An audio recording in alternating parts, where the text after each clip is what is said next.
teneur de sa blessure. Il est évident qu'on peut d'ores et déjà dire qu'on ne le verra pas en 2024, mais pour avoir un détail, pour avoir j'allais dire une vision sur le plus long terme, on va attendre les derniers examens. Voilà. Bonjour à tous les deux, Nicolas Georgerot, RTL. Tout ce que vous avez accompli jusqu'à présent ici est remarquable dans cette compétition. Et la question est toute simple, qu'est-ce que ça vous fait de vous dire que demain vous serez sur la pelouse du Barça qui compte un peu plus de 350 matchs de Ligue des Champions? Hugo, tu veux répondre déjà? Allez, Sam, ça là. Non, c'est sûr que c'est une fierté de jouer ce genre de match pour le Stade Brestois, pour le groupe qu'on est. Donc on va essayer de tout donner demain, de mettre nos valeurs sur le terrain et de montrer à l'Europe que nous aussi on a des choses à faire valoir. Donc voilà, mais c'est une fierté de jouer sur ce terrain-là. Je dirais que c'est quand même incroyable, tout simplement.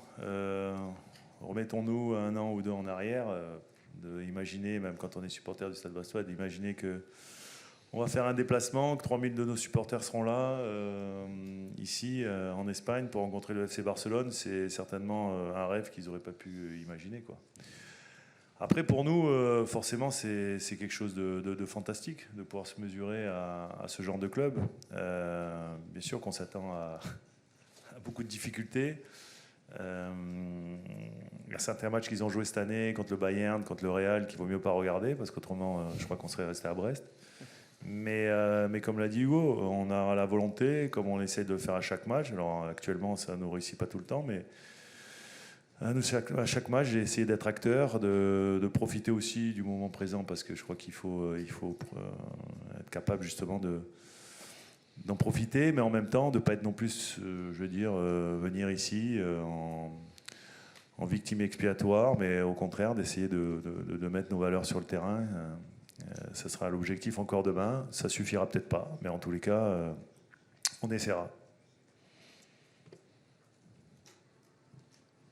Buenas tardes, Guillem Borras para Iniestazo. Para el aficionado del Barça que mañana venga aquí a ver el partido, ¿qué puede esperar del Brest? ¿Cuál es la propuesta futbolística que tiene en mente pues, ofrecer? Alors bon, c'est sûr qu'on sera là, peut-être pas forcément pour les supporters du Barça, plus pour nos supporters à nous, mais en tous les cas, je sais qu'en Espagne, pour y avoir y joué, c'est un peuple et c'est un pays de football, qui aime le beau jeu. Aujourd'hui, je pense que les supporters barcelonais sont très heureux de voir un petit peu l'évolution de leur équipe. Je pense qu'Andy Flick a amené beaucoup de choses, peut-être un jeu un peu plus direct, un jeu aussi, tout en gardant toutes les qualités que Barcelone a toujours démontré dans son histoire, mais il a amené quelque chose encore de différent, avec des attaquants de très haut niveau qui se complaisent beaucoup dans le projet de jeu qu'il met en place.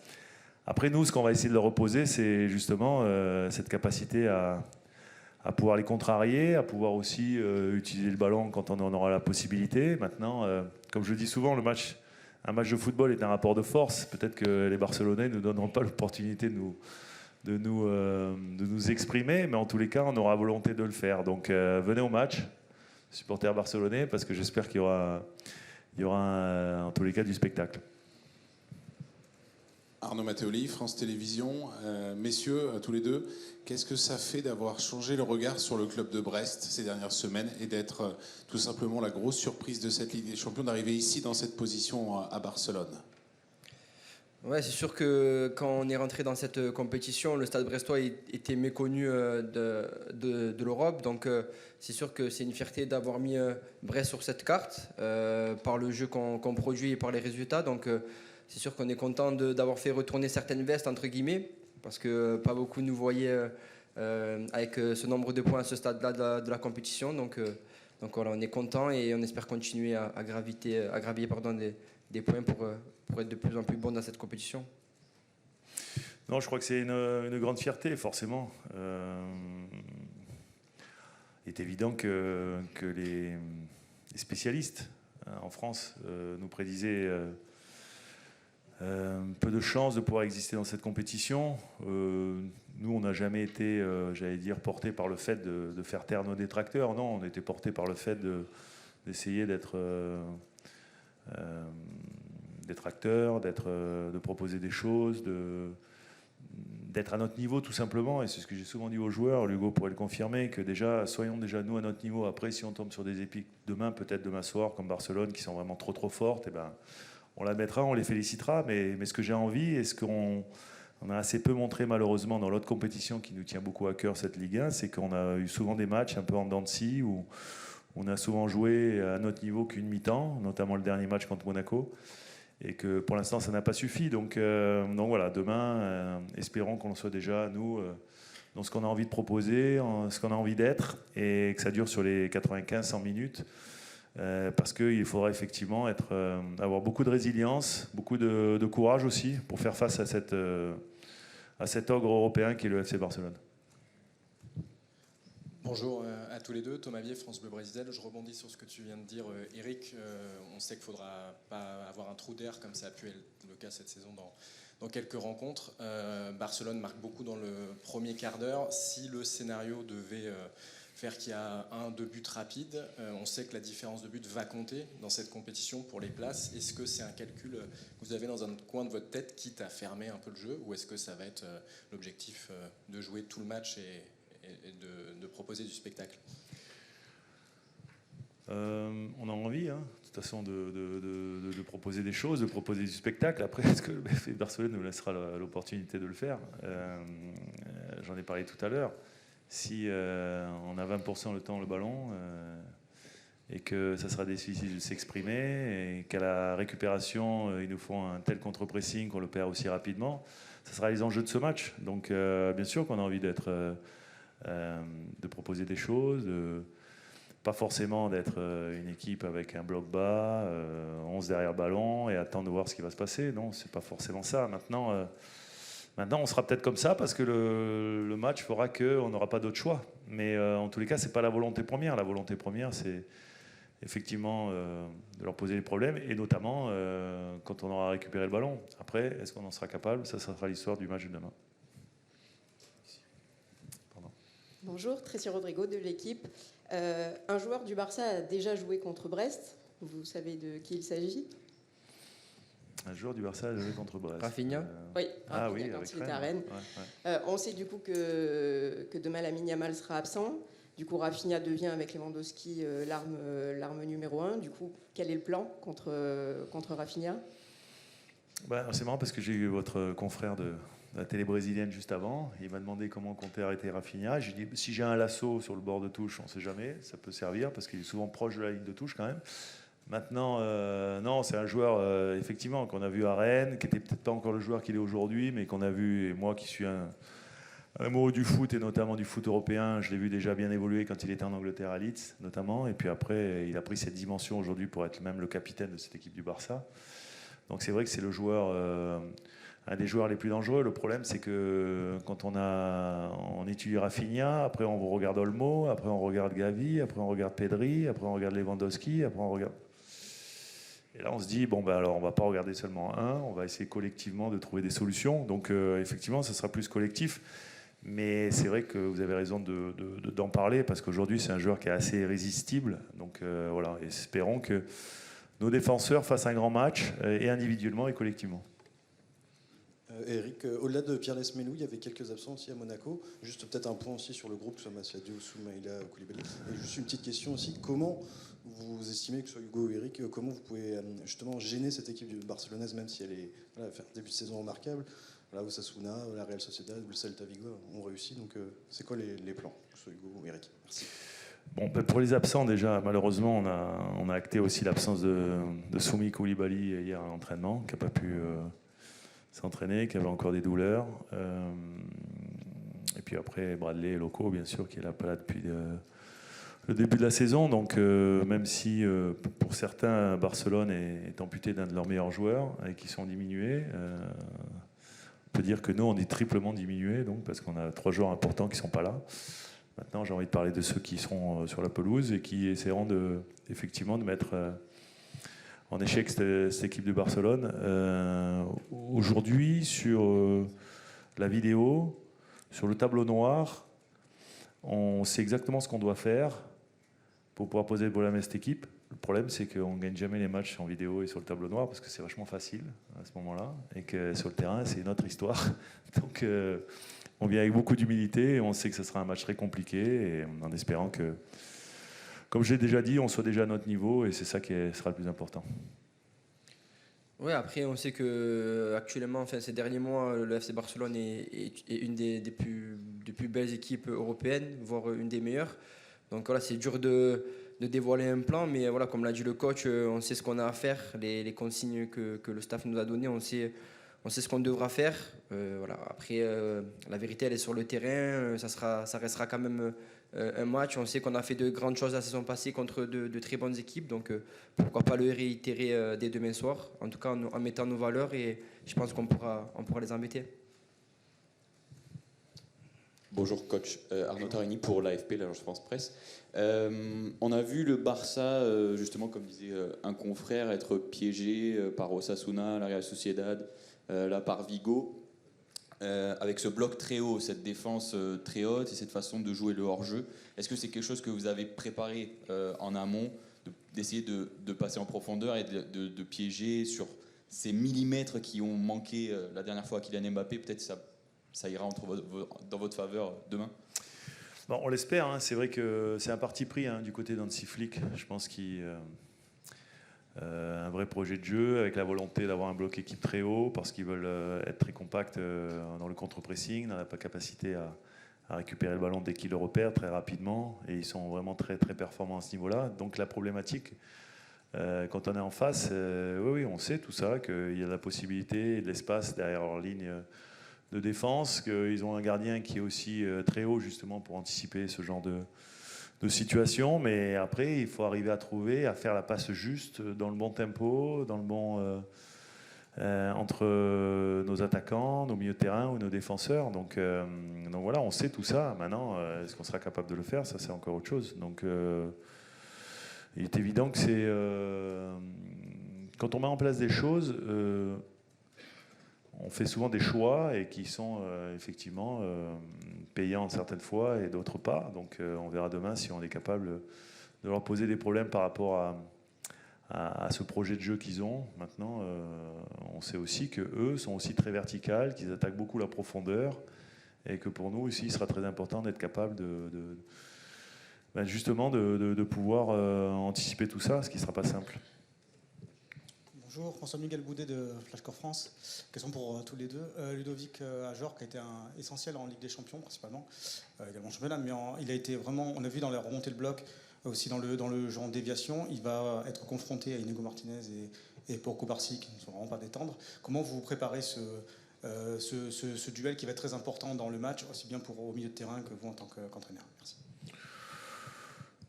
On le prépare assez classiquement. Après Ludovic, s'il joue, effectivement, il sera face à deux très bons joueurs, qui sont d'abord deux très bons relanceurs, deux joueurs très intelligents, dans leur capacité justement à gérer justement cette profondeur, cet alignement. Pour Ludo, c'est vrai que pour nous, il est important parce que souvent, il nous permet justement de pouvoir nous appuyer sur lui, de permettre justement au bloc de remonter. Et donc voilà, s'il est aligné, il aura ce rôle encore à jouer demain. Et on espère après que c'est toujours pareil. Il sera dans un bon jour, qu'il aura effectivement le geste juste pour pouvoir donner de la continuité au jeu et puis pour pouvoir, pourquoi pas aussi, développer des situations et être décisif. Donc voilà, après pour Hugo, en termes de milieu de terrain, je ne sais pas. Mais... Non, c'est sûr que c'est un joueur qui nous soulage beaucoup par sa capacité à garder le ballon dos au but et pouvoir nous remiser à nous, milieu de terrain qui arrive dans un second temps. Voilà, après, on aime bien jouer des longs ballons sur lui parce qu'il a un gabarit aussi qui nous le permet. Donc voilà, c'est un joueur très très important pour nous et voilà, en tant que milieu de terrain, moi j'aime ce genre de joueur. On avait Steve la saison passée qui était un peu dans le même registre. Là aujourd'hui on a Ludo, donc voilà, on est très content d'avoir un attaquant de ce calibre-là avec nous. Arthur Konanek pour France 3 Bretagne, ici. Pardon. Avec 10 points déjà acquis, est-ce que le plus dur a été fait et est-ce que le match de demain, on l'aborde sans pression? Est-ce que c'est du bonus finalement? Ouais, c'est évident que pour nous, de toute façon, se déplacer ici, je pense que si on venait en se mettant beaucoup de pression, on serait un peu stupide. Parce que je ne parle même pas d'avoir des 10 points, même si on n'avait que 5. De venir ici à Barcelone, c'est un challenge d'abord super excitant, plutôt assez incroyable. Je pense qu'il faudrait presque se pincer pour se dire qu'on est ici ce soir à parler avec vous. Par rapport à l'histoire de ce club, par rapport à ses moyens, par rapport à ce qu'il était encore, ne serait-ce que il y a quelques mois. Donc voilà, aujourd'hui, on a tout à gagner de ce match-là, forcément. Après, c'est pas parce que on vient, j'allais dire, sans pression, avec la volonté déjà de prendre du plaisir, de profiter. C'est pas pour ça, comme je l'ai dit tout à l'heure, qu'il faut venir en ballerine et puis faire un match pour se faire plaisir et tout ça avec les copains. Non, on vient pour faire un match de compétition face à une très très grande équipe. J'espère que les joueurs, même si on n'a rien à perdre, auront peur, parce que comme ça, quand on a peur, eh ben on est plus concentré, on est plus solidaire, on a tendance à courir plus aussi, on a tendance à être d'avoir un véritable bloc équipe qui s'anime bien, qui s'anime bien et qui permettra peut-être collectivement de poser des problèmes à cette équipe. Maintenant, j'ai aucune certitude par rapport à ça. Chaque match a son histoire. On a joué contre Monaco il y a 4 jours, qui est une équipe qui a battu cette équipe du FC Barcelone. Alors c'est vrai, avec ce fait de match qui a fait qu'ils sont restés en supériorité numérique longtemps dans le match, donc ce qui a certainement aidé.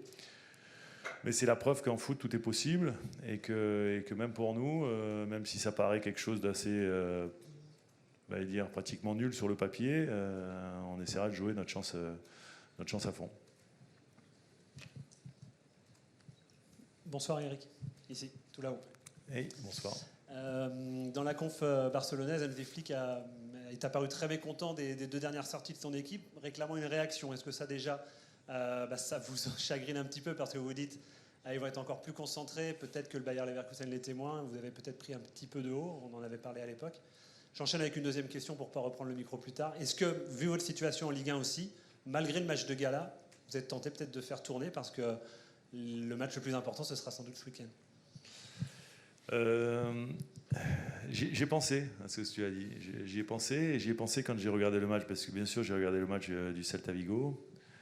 C'est évident que quand il menait 2-0 et en égalité numérique, on ne pouvait pas imaginer ce qui pouvait se passer sur les 10 dernières minutes. Alors après, l'expulsion a bien sûr profité au Celta, mais ils ont aussi eu la qualité, le courage d'y croire jusqu'au bout, porté par un public. Bon, ce qui ne sera pas notre cas demain, même si on aura 3000 personnes au stade, et ça c'est assez exceptionnel qu'il faut quand même le souligner.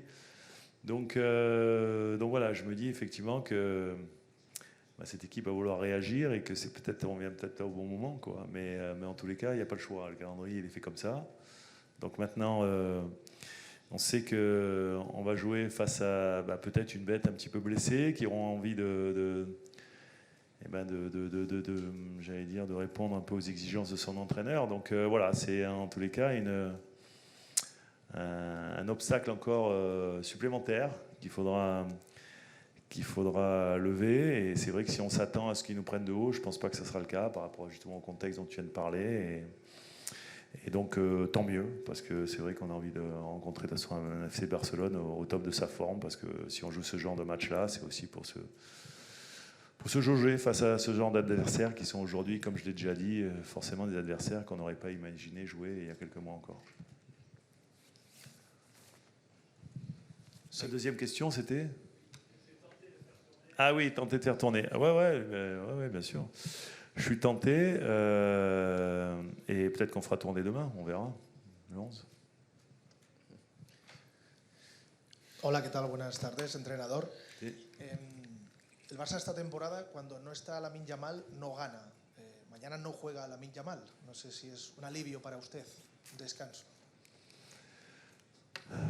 Oui, bien sûr qu'on a vu que depuis que la blessure du petit génie barcelonais, c'est vrai qu'il n'y a pas eu de victoire, mais en même temps, nous, on aurait préféré qu'il joue, tout simplement, parce que quand on joue ce genre de compétition, on a envie de jouer contre les meilleurs. Et je pense que quand on a vu Yamal jouer contre la France pendant l'Euro déjà, bon, il nous a fait déjà assez mal, mais en même temps, c'était magnifique de le voir jouer. C'était magnifique de voir jouer cette équipe d'Espagne aussi. Et que quelque part, on joue ce genre de compétition pour qu'il y ait les meilleurs joueurs. Après, on est malheureux. Malheureusement, quand il ne joue pas, il y en a un autre qui est pas aussi fort, mais presque, ou pas loin. Donc on sait qu'il y a tellement de talent dans cette équipe que quoi qu'il arrive, on aura face à nous des joueurs de très grande qualité et que quelque part, il faudra sortir notre meilleur football pour pouvoir espérer, pouvoir rivaliser ou exister tout simplement dans ce match. Dernière question. Mercedes González de Televisión Española, ya te has enfrentado al Barça como jugador hace muchos años, en 2001. No sé cómo recuerdas ese partido y si queda algo del juego del Barça en el Barça al que os vais a enfrentar mañana. C'est vrai que j'ai joué contre cette équipe de Barcelone il y a quelques années maintenant, quand je portais le maillot du Rayo Vallecano. C'était un match, c'était un bon match puisqu'on avait fait match nul. On avait même mené jusqu'à je pense dans les 10-15 dernières minutes. C'était un match où, pour la petite anecdote, Luis Enrique avait provoqué un penalty sur moi. Et d'ailleurs, je lui avais rappelé quand on s'était rencontrés lors de notre premier match. Il m'avait dit oui, d'accord. D'ailleurs, c'était pas un penalty, il m'a dit. C'était pas un penalty. J'ai dit peut-être, mais bon, l'arbitre l'avait sifflé. Mais voilà, c'était à l'époque de l'ancien Camp Nou. Voilà, un Barça qui était différent, qui était peut-être pas dans ses meilleures années à ce moment-là, mais bon, en tous les cas, rencontrer le Barça ici, en Espagne, à Barcelone, ça reste toujours un challenge incroyable. Ce que je trouve, c'est qu'ils se sont vraiment améliorés depuis quelques mois, en tous les cas, et que ça redevient une équipe assez incroyable.